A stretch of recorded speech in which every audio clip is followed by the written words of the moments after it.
درود رفقا، هممون دنبال یه طعم خاصیم، طعمی که هم ساده باشه و هم موندگار. این مرغ عربی بدون یه قطره آب، بدون سرخ کردن درست شده، یه ترکیب متفاوت که نتیجهش یه غذای خوش‌هضم و اشتها برانگیزه.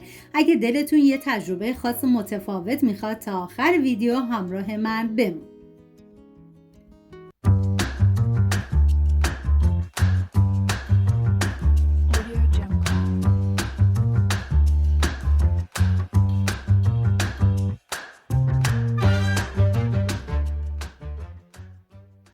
ما نیاز به 4 عدد گوجه فرنگی، 1 عدد هویج متوسط، 1 عدد فلفل دلمه‌ای سبز و 2 عدد پیاز داریم که طبق ویدیو خورد کنید. این غذا برای 3 نفر در نظر گرفته شده. شما به اساس تعداد نفرات باید مواد رو کم یا زیاد کنید. من اندازه ها رو هم در طول ویدیو میگم، هم داخل دیسکریپشن نوشتم. بعد از خورد کردن من ریختم داخل غذاساز. شما داخل هر وسیله‌ای که داشتین میتونین بریزین و باید این مواد رو کاملا میکس کنین. اگر از روش‌های تکراری پخت مرغ خسته شدین، بهتون پیشنهاد میکنم که این مرغ عربی رو حتما امتحان کنید. نوبت اضافه کردن ادویه هست، شامل نمک، زردچوبه، ادویه کاری،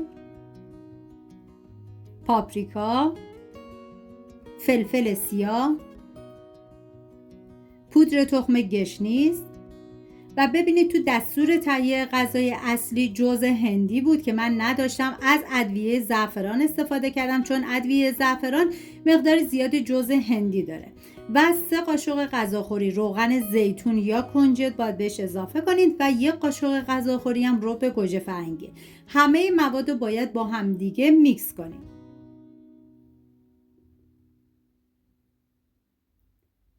و بعد از میکس شدن باید به همچی بافتی برسید، یعنی موادتون نه خیلی باید حالت له شده باشه و نه خیلی درشت. من از 2 عدد ران مرغ استفاده کردم. مواد میکس شده رو بهش اضافه میکنم، مرغ‌ها رو به این مواد آغشته میکنم و به مدت 2 ساعت میذارم داخل یخچال. طعم این غذا یه ترکیب بی‌نظیریه که نه خیلی تند تیزه نه بی‌مزه. یه عطر خاصی داره که خونه رو پر میکنه و یه مزه که با اولین لقمه دلتون میخواد دوباره درستش کنید. حتما یه بار امتحانش کنید. از اون غذاست که میمونه توی خاطرتون و مطمئنم میشه پای ثابت غذاتون.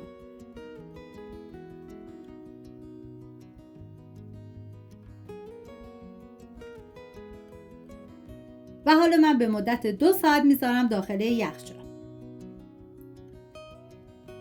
بعد از 2 ساعت مرغ‌ها رو از یخچال خارج میکنم و میچینم داخل تابه.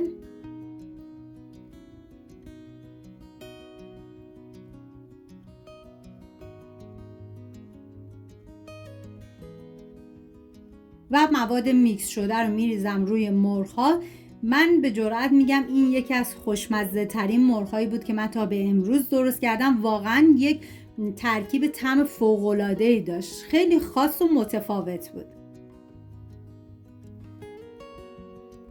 حالا همه این مواد رو به دور تابه پخش میکنم و به مدت 2 ساعت میذارم با حرارت کم بپزه.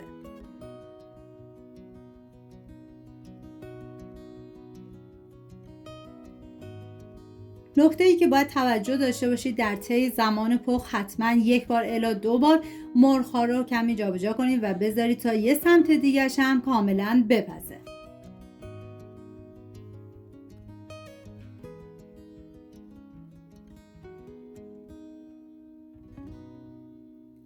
امیدوارم این غذا براتون یه تجربه لذت بخش و متفاوت باشه. اگر دوست داشتین حتما نظراتتون رو برام بنویسید. خوشحال میشم ویدیو رو لایک کنید و اگر هنوز عضو نشدید سابسکرایب یادتون نره. منتظر ویدیوهای بعدی باشید، هر بار با یه طعم تازه. مراقب خودتون باشید تا درودی دیگر. بدرود.